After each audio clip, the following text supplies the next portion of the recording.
ازيكم يا بنات؟ عاملين ايه؟ يا رب تكونوا بخير.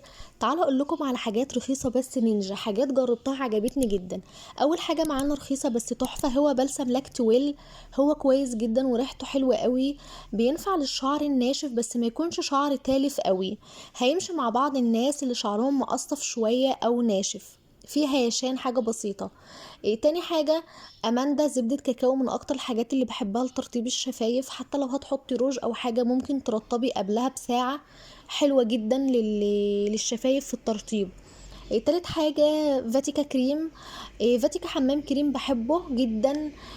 هو بحبة البركة وسعره مناسب جدا وترطيبه على الشعر حلو قوي. هو مناسب لجميع انواع الشعر العادي والدهني. كريم يوري كير، كريم لجلد الوزة وبيعالج الاسمرار في الكوع وفي الركبة وحلو جدا. مش هطول عليكم اكتر من كده، فلو عجبكم الفيديو ما تنسوش تعملوا لي لايك وتشتركوا بالقناة عشان انزل لكم حاجات سعرها رخيص بس جربتها تحفة. باي باي.